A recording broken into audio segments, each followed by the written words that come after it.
who? He's in the office.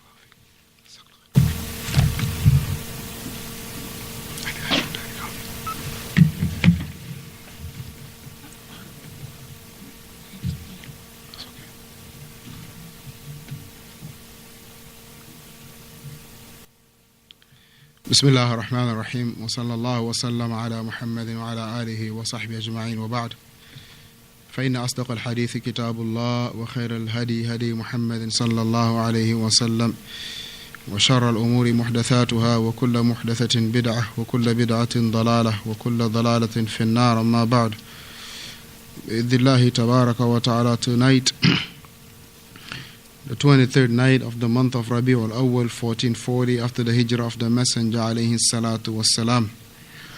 We are continuing the reading of Sharh Nawaqidul Islam al-Ashara, Sharh Nawaqidul Islam al-Ashara, the explanation of the 10 nullifiers of al-Islam. And we are mazilna fi al-Naqid al-Thani, and we are still upon the second nullifier, which is whomsoever does not declare the polytheists to be disbelievers, or he agrees with their ways, or he has doubts in their ways. He agrees with their methodology, or he has doubts in their kufr. So that's itself disbelief. We mentioned from those, after believing that the kuffar, they are disbelievers, we have to believe that they are ahkam, they are rules and regulation in regard to the disbelievers. Number one, and we mentioned 11 points from what Shaykh Salih al-Fawzaan hafidhahullah had mentioned. Number one is يجب بغض الكفار ومعاداتهم وعدم موالاتهم حتى ولو كانوا من أقرب الناس إلى المسلم. Number one is, it is a must to have enmity and hostility and disdain and hatred towards the disbeliever, even if he is the closest one to the Muslim. Number two, as we had clarified, alhamdulillah, it was مما يترتب على تكفير المشرك أنه إذا مات المشرك والكافر فإن المسلم لا يتولى جنائزته. He say, number two is, when the kafir die, it is not the Muslim, it is not for the Muslim to be in charge of his janazah. It is not for the Muslim to be in charge for the Muslim, nor for the Muslim to be stepping foot in where the kafir is being buried, is to be buried. He say, except if there is a kafir that dies and the body is there is no one to be disposing the body. So from that situation, a Muslim can dispose the body. And this is, alhamdulillah, to free the harm that could be from the disbeliever. The harm that could be from the dead disbeliever, from the carcass of the disbeliever, right? From the body of the disbeliever. Naam, the number three, as you all remember, barakallahu feekum, and the example was that when the Prophet ﷺ, his uncle Abu Talib died, his uncle Abu Talib died, the Messenger ﷺ, he asked Ali to dispose of the body, to dig a hole and put the body in there. And it is not to be buried in the Muslim cemetery, in the Muslim graveyard. Nor he is to be prayed over. The Muslim does not make dua for a dead kafir. A Muslim is not to be making dua for a dead kafir. even if that is his father, or his mother, or his son, or his brother, whatever it is, he is not to be making dua for a dead kafir. A Muslim does not make dua to someone that mata ala al-kufri, that died upon disbelief. Thalithan, what was number 3? Abu Munira? From the ahkam, from the ruling pertaining to the disbelievers. That was number 2. That was number 2, that he is not to be taken, his janazah is not to be, Muslim is not to be responsible. Number 2, Shamsuddin, Salahuddin. What was number 3?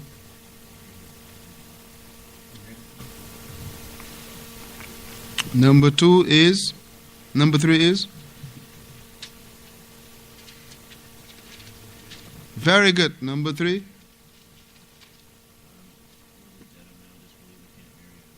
No, that was number 4.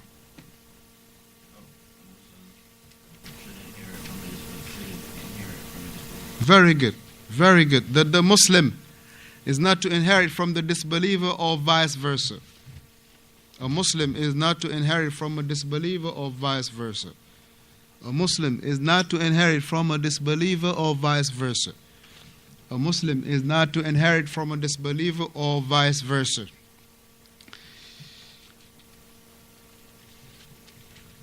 And Allah Tabaraka wa Ta'ala, and this is what we, alhamdulillah, that we're going to be dealing with today, bi'idhnillahi ta'ala. Number 4, this is where we stopped at last time. Number 4 is that it is not, لا يجوز أن يزوج الكافر من المسلمة أو من مسلمة خاشية على دينها. He say it is not befitting for the kafir to marry a Muslim woman. It is not befitting for a kafir male to marry a Muslim woman.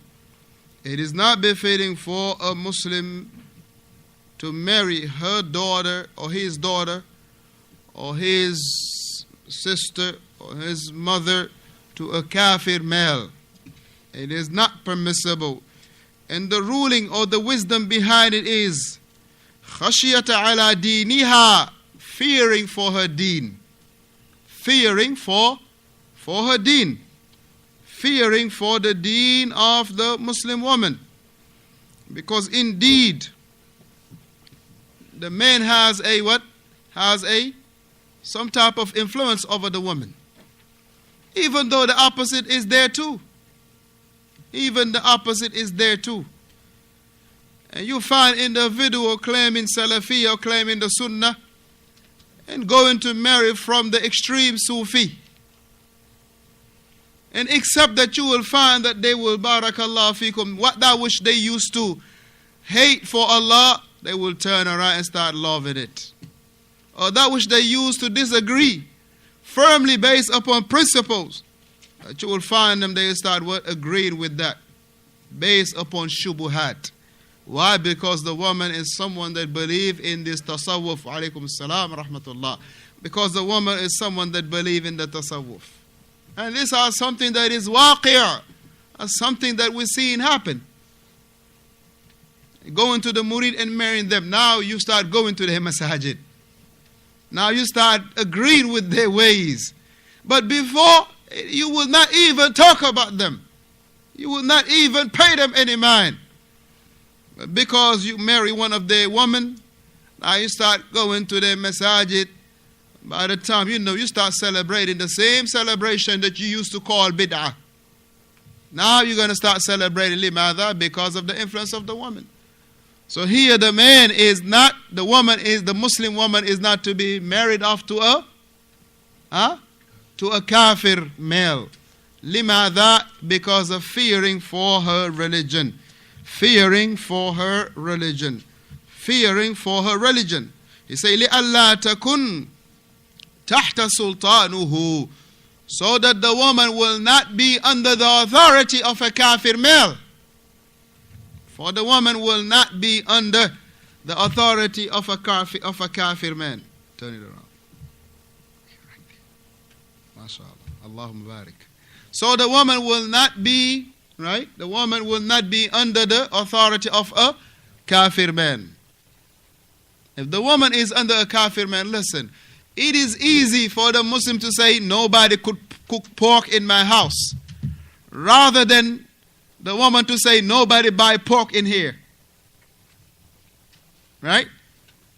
The man can say, nobody cook pork in my house. Nobody bring pork in my house. The man can say that. But the woman cannot say, nobody buy pork in my house. You understand? The man can say, nobody cook pork in my house, cook swine in my house. But the woman can't say, nobody buy pork in my house. Right? The man can say, you know what, nobody drinks khamr in my house. The man can say that. But the woman cannot say, nobody buy Heineken in my house. Or the likes of those, yani khabith. طيب. So here the wisdom behind it is what? Is for the Muslim woman not to be under the authority of the kafir man. طيب. To be under the kafir man. Even for a Muslim to marry a disbeliever from the Christian and the Jew. At the times of the companions, alayhimus salatu wassalam, at the time specifically about Umar radiyallahu anhu, you were to be from the strongest of the believers. Not like people today. Oh yeah, it's permissible to marry a kafir, a Christian. It's permissible to marry a Christian. Look, you marry a Christian, your son or your daughter, right? On Friday you take him to the masjid, but on Sunday the wife take him or her to church. Does it make sense? Who is favoring who? Who's favoring who? He's favoring her. Going to church is being favored. Because barakallahu fikum, for the Christian, they will not see that as a problem. But it is a big issue in regard to the religion. Because as we study barakallahu fikum, فَمَنْ يَكْفُرْ بِالطَّاغُوتِ وَيُؤْمِنْ بِاللَّهِ فَقَدْ اسْتَمْسَكَ بِالْعُرْوَةِ الْوُثْقَى لَا انْفِصَامَ لَهَا. You heard? Did you hear what I just said? I said, if somebody married, the issue is not are we allowed to. I'm not talking about that. I'm talking about somebody that is he's a weak Muslim. Now that's all I'm saying. I'm not talking about is it permissible or not. Of course it is permissible. I'm not. I see a guy who married a Christian. How he feel with her. Because of the every man that people. Okay. But people are saying she was with me. And they don't do the You don't gotta mention the name. Okay. And the next time I see the one talking to the church too. Huh?